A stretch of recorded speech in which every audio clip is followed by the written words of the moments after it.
And that's when we didn't get, after that, a rejection letter, and they kept our money. We just, you would just assume you've got our money, we must be in the show, but that wasn't the case.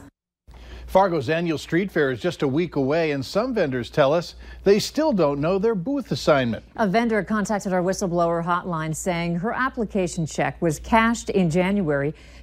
Although she was never officially accepted or rejected. As Valley News Team's Rose Itzkovitz reports, although she's not likely to get in at this point, she still hasn't received her money back. Doreen Hurlbert has been selling her blankets at the Fargo Street Fair for the past 6 years. We've been accepted every year, and we've gotten bigger. We had just hordes of people in our booth. That's why when the Downtown Community Partnership cashed her $750 check back in January, she assumed she was in as usual. But then months went by, and she still never received her letter of acceptance. They tell you we jury in March. We'll send out either acceptance or rejection letters, and we didn't get anything. It's been more than 2 weeks since she formally requested her money back, and still no response. Hurlbert and other vendors tell us they love this fair. Some say it's their biggest source of income all year. But vendors tell us since the longtime coordinator is no longer working the fair this year, the show seems less organized.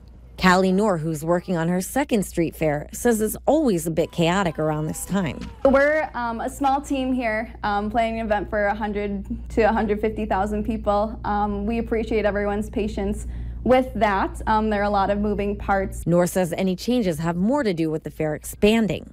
They'll still have about 300 vendors, but more food and family activities. As far as keeping people on hold, Noor says they want to make sure the street fair is as packed with vendors as possible, leaving some still on the waiting list. Sometimes people will call us the week before and their basement flooded, or they had a death in the family, so they're able to give up their spots. That being said, if people request a refund? Once a refund is requested, we send that through Eventbrite right away. So this particular woman said she still has not received a refund.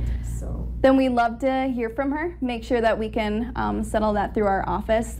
I'm not aware of any calls that have come in about that. Noor says while they try to field all the calls, it has been hectic. Meanwhile, Hurlbert says she knows telling her story may hurt her chances of getting to work this fair again. Actually, people say that they came down just for our booth and now they're going to come down. We're not going to be there, but that's, there's nothing we can do about that. But at this point, she just wants her $750 back. In Fargo, Rose Itzkovitz, Valley News Live. The Downtown Community Partnership also tells us this is the first year that they've implemented acceptances into the fair through Eventbrite. So people may have missed their acceptance letter if they didn't look for that particular email.